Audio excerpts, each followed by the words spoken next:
Boker Tov à tous, on arrive au jour de Yom Ha'atzmaut, le jour de l'indépendance qui a eu lieu au Hashem en 1948. Maintenant, chaque pays il a son jour de l'indépendance, sauf que nous, on n'est pas comme les nations du monde. C'est ce qu'on dit d'ailleurs dans le Hallénou, les Shabéach. On dit vraiment qu'on a une différence avec les autres nations. C'est que nous, on ne fait pas juste la fête pour faire la fête. On n'est pas juste indépendant pour être indépendant. On est indépendant de qui et on fait quoi. Et on voit que au Hashem, partout dans le monde, il y a cette notion de Yom Ha'atzmaut. Ça veut dire que dans les écoles, même en Chutz La'aretz, ils vont fêter ce jour, ils vont s'habiller en bleu et blanc, chacun comme il a envie. Il va fêter ce jour de l'indépendance. Mais on ne peut pas fêter quelque chose si on n'amène pas de la spiritualité, parce que c'est toute notre vie tourne autour de la spiritualité. Et donc le fait d'être indépendant, c'est qu'on est indépendant évidemment des nations, mais on est dépendant d'Akadosh Baruch Hu. Donc notre indépendance vient du fait qu'on est dépendant d'Akadosh Baruch Hu.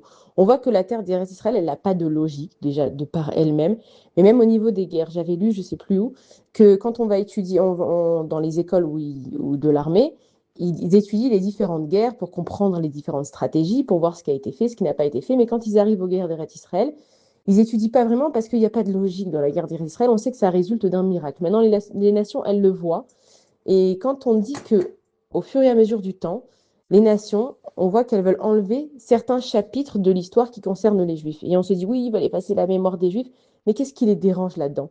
Ce qui les dérange, c'est pas simplement qu'ils veulent effacer la mémoire du Juif, ça c'est encore une chose, c'est que malgré tous les efforts que les nations ont faits pour détruire les Juifs, aujourd'hui, le juif est encore là. Donc pour eux, c'est une honte en fait d'avoir fait ce qu'ils ont fait. Parce que si quelqu'un est un petit peu intelligent et qui réfléchit, ils disent, mais attends, je comprends pas. Entre leur destruction du temple, entre les inquisitions, les pogroms, la Shoah, et vous allez me dire que c'est encore une des grandes puissances mondiales, que les juifs, c'est eux qui inventent toutes les plus grandes technologies, quoi. Avec tout ce que le monde a fait, vous n'avez toujours pas compris que les juifs, c'est un peuple élu qui est protégé par son Dieu. Donc quand ils veulent effacer notre histoire, ils veulent effacer leur honte et leur culpabilité. Ça, c'est encore un autre sujet, mais voilà, c'est important de le rappeler. Ce qu'on est en train de dire, c'est que la terre d'Eretz Israël, c'est pas simplement une terre où on appartient, où on est bien. On sait que chaque juif, là où il se trouve, quand il pose des pieds en Eretz Israël, il reçoit en fait l'énergie de Eretz Israël. Ça veut dire quoi l'énergie? C'est que chaque personne qui vient en Eretz Israël, elle se sent chez elle à la maison. Et c'est pas seulement qu'elle se sent chez elle à la maison, c'est qu'elle a envie d'appartenir à cette maison. On voit que, on dit que la ville de Yerushalayim, elle est 3 fois sainte. Maintenant, si vraiment, d'accord, chacun se sentait appartenir à cette terre, comment il laisserait la terre d'Eretz Israël être attaquée et sous des bombes? Alors, il y en a qui veulent la terre qui vont attaquer tout le monde, il y en a qui veulent la terre qui vont condamner. Moi, personnellement, si on vient dans ma maison pour piquer quelque chose, je ne vais pas condamner le voleur, je le massacre. Donc, le droit qu'on a de se défendre, c'est parce que cette terre, elle nous a été promise depuis Avraham Avinu.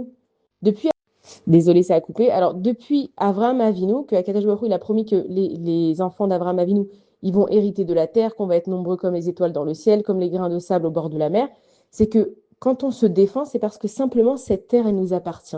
Et comment on sait en plus qu'elle nous appartient? C'est que quand il n'y avait pas de juifs, cette terre, elle était comme un désert. Il n'y avait rien qui poussait. Et un des signes que la Géoula, elle a commencé, c'est que la terre d'Eretz Israël, elle redonne ses fruits. Pourquoi? Parce que elle sait exactement à qui elle appartient.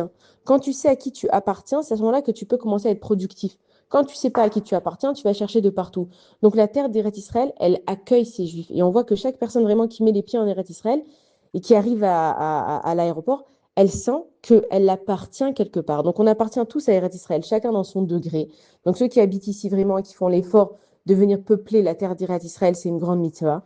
Maintenant, il y en a beaucoup qui font la Aliyah, qui ont cette chance de pouvoir faire la Aliyah.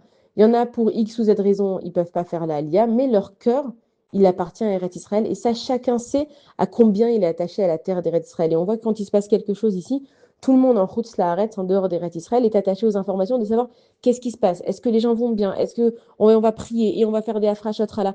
En fait, le monde entier, le monde d'un juif, il tourne autour du noyau central qui est Eretz Israël. Et on dit que Bezrat Hashem, comme Mashiach va venir, le monde entier va se réunir parce qu'on sait qu'il y a eu comment ça s'appelle? Il y a eu les continents. En fait, le monde, c'était un grand continent. Et ensuite, il y a eu les continents qui se sont dispersés. Ça a fait les fleuves, ça a fait les montagnes. Et on dit que Bezrat Hashem, au temps du Mashiach, le monde va se réunir et que la capitale du monde, ça va être Yerushalayim. Maintenant, qui c'est qui va garder cette terre? Qui c'est qui va faire attention à cette terre? C'est nous, le Ham Israël, parce que c'est nous qui sommes les principaux habitants de ce pays. Et donc, quand on fait Yom Ha'atzmaut, on n'est pas simplement en train de dire oui, bah, au Hachem, on a une armée, on est indépendant. Mais qui c'est qui nous a permis tout ça? C'est Akadosh Baruch Hu. Pourquoi? Parce que c'est à nous. Ça veut dire que si on a autant de siyata d'Ishmaya, si on a autant de chance, enfin ça s'appelle pas de la chance, mais si on a autant de réussite, c'est parce que c'est à nous. C'est parce que Akadosh Baruch Hu, il protège cette terre parce qu'il y a ses enfants dedans. C'est Akadosh Baruch Hu qui est Shomer Israël. Iné Lo Yanum Velo Ishan, Shomer Israël. Ça veut dire que Akadosh Baruch Hu, quand il voit qu'il y a ses enfants qui sont dans la terre, qui font attention à sa terre, quand on dit de faire attention à la terre, c'est de voilà, labourer les champs, de respecter la terre. On va tous aller faire des pique-niques, sortir dehors, ou même au jour le jour, on jette pas, même en Chutz Laaretz, mais encore plus en Eretz Israël, on jette pas ses ordures par terre, on nettoie sa voiture, on jette pas ses ordures par terre, on ramasse, c'est comme dans une maison. Eretz Israël, c'est une maison. Est-ce que chez toi, quand tu as fini de manger, tu vas jeter par terre les affaires? C'est pareil, la terre d'Eretz Israël, elle est Kedusha. La terre d'Eretz Israël, il y a des millions et des millions de juifs qui sont passés par là. C'est la terre d'Akadosh Baruch Hu qui nous a donné, on se doit de la respecter. Donc quand on est à Yom Ha'atzmaut, c'est très bien, il faut faire la fête, il faut s'éclater, il faut ce qu'on veut, mais il ne faut pas oublier de ramasser derrière soi. Il ne faut pas oublier de respecter la terre d'Eretz Israël. Et même de se conduire bien, de parler bien. Quand on est dans une maison, on se conduit bien, on s'habille bien, on parle bien, on n'insulte pas. Même les coups de klaxon en Israël, c'est les professionnels des klaxons. Doucement. La terre d'Eretz Israël, c'est une terre de rois et de reines. Donc c'est à nous de nous conduire comme des rois et des reines dans cette terre d'Eretz Israël. Et que Bezrat Hashem, qu'on comprenne vraiment que le message de Yom Ha'atzmaut, c'est pas d'être indépendant, on se débrouille tout seul.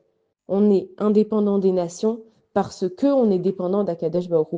Et vraiment ce jour-là, de diriger notre fête, notre pensée vers Akadosh Baruch Hu, parce que si c'est pas Hachem qui nous donnait cette réussite, on aurait été déjà perdu depuis longtemps. Si c'est pas Hachem qui nous avait créé cette terre pour un refuge pour les Juifs, le Juif, il aurait été abandonné. Et on a vu, le Juif, il est expulsé de partout.